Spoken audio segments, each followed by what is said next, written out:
Stockfish 6, nice to beat you. Hello chess community, this is Nikita again, and I'm going to show you the analysis of my game against Stockfish 6. I'm going to reveal some secrets how to beat Stockfish 6 easily and effortlessly, and if you still cannot beat Stockfish 6, this video is definitely for you, and I hope after watching this video you will be able to win Stockfish 6 following some secrets and strategic suggestions that I'm going to give you. Without further ado, let's start the analysis. I start traditionally with e4, computer responds with d6. It doesn't really matter what kind of opening you play. I would just scroll through the first moves. You need to play the opening that you know, that you enjoy playing or you're confident about. Do not make any blunders or any mistakes in the opening and you will be fine. Move 7, I basically completed my development, I castled, and now engine plays d5. This is the first point where I want to stop and take a pause. So here I have a choice whether to take the pawn or not to take the pawn. And now the secret number 1. When you play against Stockfish 6, make calculations. Never ever follow your intuition. If you follow your intuition blindly, thinking that this move looks okay or this move looks fine, it will not going to work. I tried to play Stockfish 6 many times, and every time I lose was because I was in rush. I rushed to make a move. I didn't properly calculate. After calculation, after taking your time, if you play the move that makes sense, that do not create any harm for you, all good, you will beat Stockfish 6 easily. That's the secret number 1. Never play bullet, never play blitz, of course, or even repeat again this engine. If you want to beat it easily, just play with unlimited number of time and take your time to calculate. So I decided to respond with d4 because I didn't see any harm. Whatever computer responds, I have a plan what I do next. Engine takes my knight, and now again I have a choice to take the knight or to take the pawn. I decided to take a knight. Also, it was an accuracy, but it doesn't really matter because, I mean, inaccuracies are totally fine moves. There is nothing wrong about that. It's not a blunder, it's not even mistake, it's all good. Don't worry about that. If you play an accurate move, you can still beat Stockfish 6 easily. Knight is taken by the pawn. Now I decided to take the pawn with my knight, and it leads to several exchanges. So knight takes my knight, okay? Then I take the knight with the pawn, and then queen takes my queen, and I take queen with the rook. Now it's a move 12, and technically we are already in the end game. So no queens on the board, and it's time to reconsider what to do next. The opening is over. Position is considered equal according to analysis, but look, opponent's king is not castled, development is not finished, there is a weak pawn on e4. It feels like my position is slightly better, just need to complete my development, and I need to give some pressure maybe on some weaknesses. So moving on, I decided that now my strategy will be to simplify the position as much as I can. The fewer pieces remain on the board, the easier for me to play, and the probability that I will make a blunder will decrease significantly. If there are many pieces, many options, many variants, even if I try to calculate as much as I can, there is still theoretical probability that I will blunder something.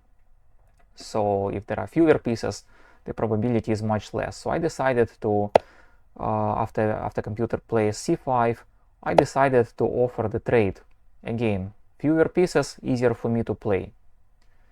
Computer rejects my offer, and I start chasing the weak pawn because it's not protected. I don't see any harm to chase it. There are no traps, there are no hidden tactics here. I calculated, I didn't see anything, so why not to take it? Surprisingly, computer doesn't protect it, gives me a possibility just to take it for free. Fine. Of course I calculated if bishop goes on d5, my rook is attacked, but not a big deal. I can just move it back and I'm still fine. So that was move that I was confident about. Computer responds with very strange and surprising move b6. I was pretty sure that it's going to castle. There is no castling still for the engine, and look, now I am plus 1.9, almost 2 pawns ahead. Remember, there is a strategy. I need to follow my plan, I need to follow my strategy. I want to simplify position. I play g4, offering to trade the bishops. Computer plays d8, which gives me the opportunity to force the trade. Excellent. If I can do it, I will do it. This is my strategy. Take the bishop, computer takes, and I play rook g4. The idea was to give a pressure on this weak pawn. Maybe a computer will give it to me as well. Let's see what will happen. There is no harm to play this move. No danger. I'm not going to get checkmated. My rook on a1 controls the first rank, so it's all fine. Computer doesn't want to give this pawn. It's fine. But next, again, following my strategy, I offer the trade. Why not? Fewer positions on the board, easier for me to play. Very strange move f8 that gives me again possibility to force the trade. So I take the rook, computer takes, and I bring the rook to the open file. Now it's considered inaccuracy, but in my opinion it's such a brilliant move. There is nothing better than this move.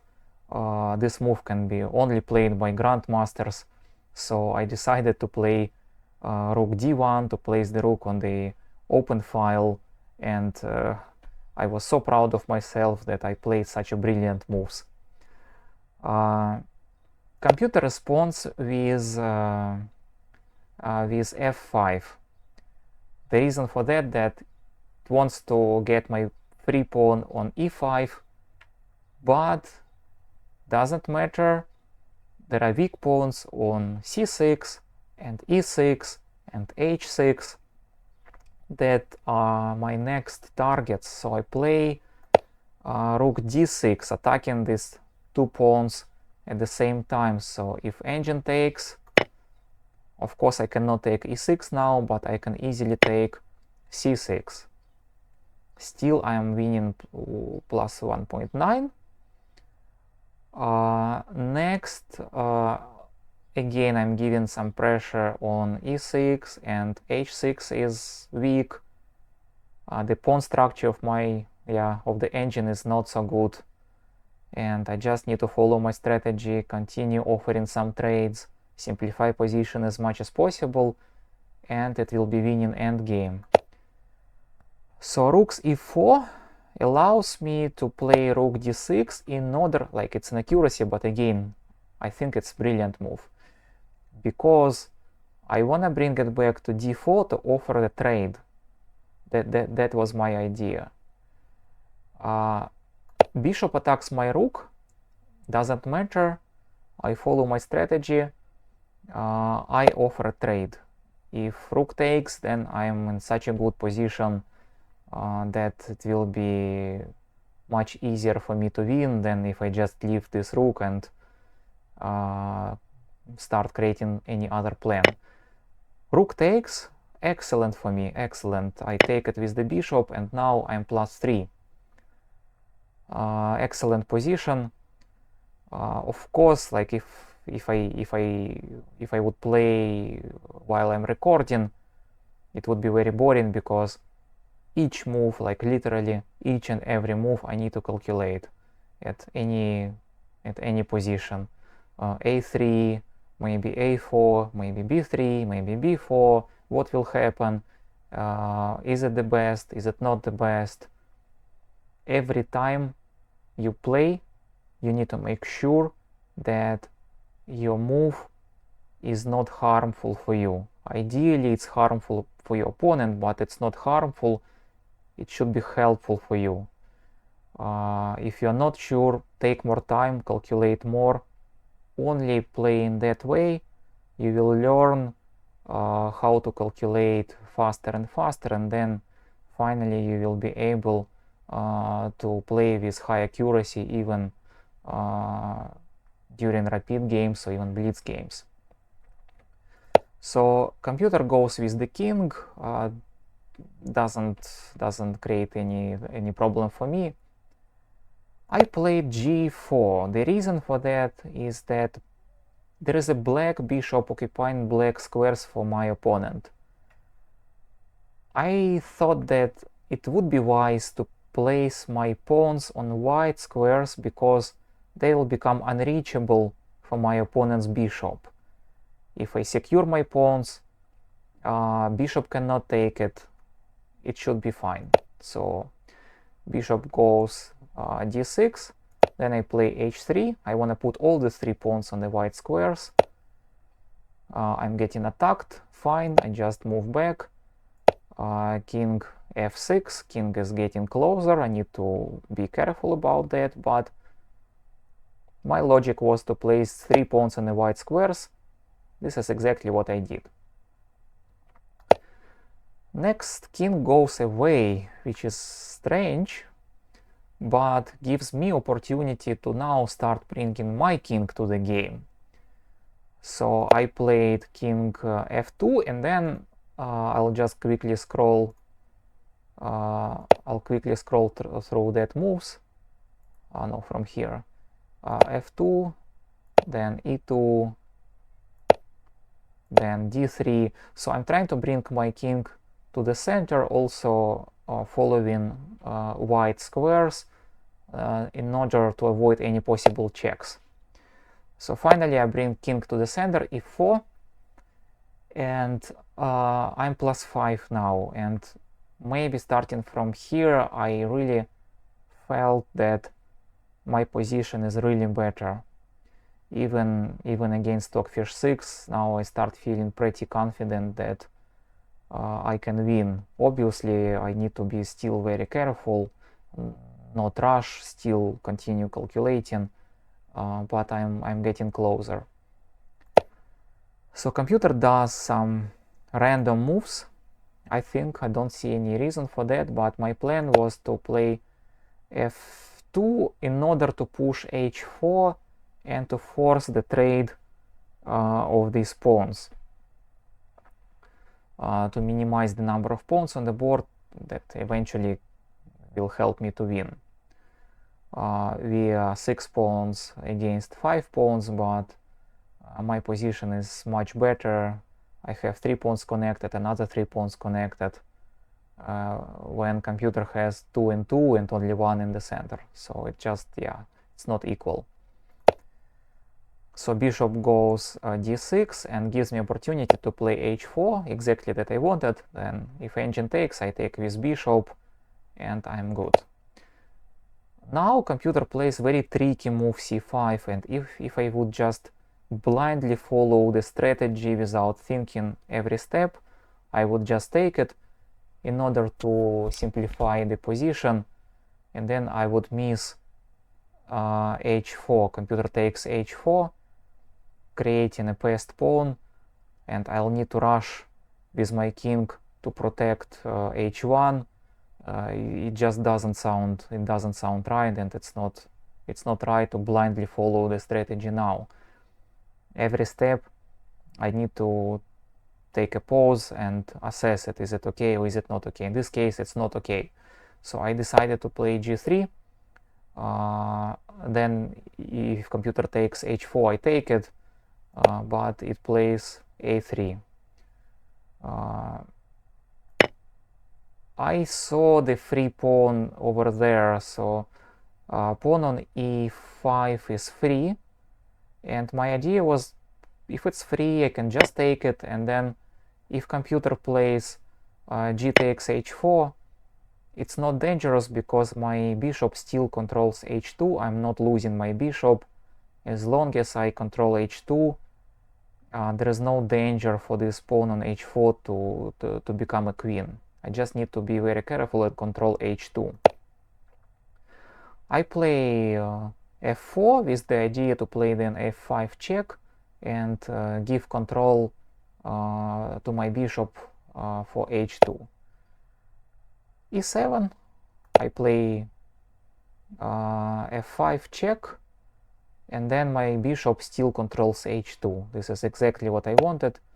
King goes away, and I decided to bring the king closer, that now if black bishop wants to go to d6, it doesn't matter anymore. I can take it with king or bishop. I'm just controlling this square, and my bishop is controlling h2, and it's not dangerous that there is a pawn on h4. This is the only danger now that is big and real danger that I need to take care of. h3 doesn't hurt. I play king goes c6, and now it's considered a mistake. Please write in the comment why it's mistake. I don't understand why it's a mistake. I think it's a brilliant move again because I'm attacking the pawns. I'm preventing black bishop to go to d6. It's such a great move. Probably computer doesn't think this way, but maybe you will help me to understand why it's mistake. Bishop goes to f6. Of course, now I cannot trade it, no way, because pawn will become a queen, and I'm losing the game, and I'm losing all the advantage that I have. So I hide the bishop. Then bishop goes e7. Then I take the pawn, and then king goes. My plan now is to push the pawn to the 8th rank to make them queens, and I'm pretty much unstoppable here. So I push c5, c4, and then a5. I push c5, and now after I play c5, bishop takes c5, which basically means that computer resigns. I take the bishop and move 47. Finally, I can breathe, I can relieve, and whatever I do now, I already won this game.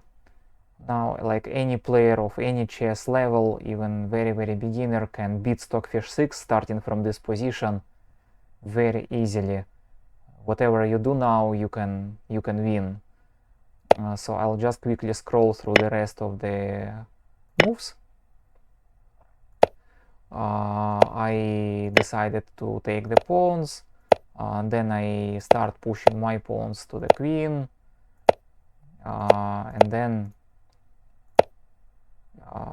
there was lots of possibilities here to do forced checkmate in 3 moves, and then in 2 moves. After that, I honestly missed all of that. I was so excited that I won Stockfish 6. I just want to make sure that I win the final game easily and effortlessly, so I decided to make 2 queens and then do a ladder checkmate. That was the end of the game. When I did analysis, I was surprised. I played with 95% accuracy. This is probably one of my best games so far. But what is even more surprising is that Stockfish 6 played with 0 blunders and 0 mistakes. That's why it's so strong. Any game I played before against Stockfish 6, I did analysis and I saw that engine plays with 0 blunders and 0 mistakes. That's why it's very difficult to play against this engine, especially if you're in rush. If you just follow your intuition, if you play quickly without considering every possible move and without calculating what's going to happen next. So the only secret finally to beat Stockfish 6 is that you need to take your time to calculate. Probably it's not a secret, it's just a fact, and this is how chess works. But there is no way around that. Even grandmasters sometimes, when they play fast games like Blitz or Bullet, they think that it's too long. I'm just not going to calculate it. I'll just play whatever move because it feels good. Before you become grandmaster and develop this level of chess intuition, there is no way around that, and yeah, you need to calculate. So I hope it gives you some idea what you can do against Stockfish 6, and try to play against this engine taking unlimited time to make your moves, and let me know what's your rating and were you able to beat Stockfish 6 or not. Well, Stockfish 6, it was pleasure beating you. Thank you very much and see you next time.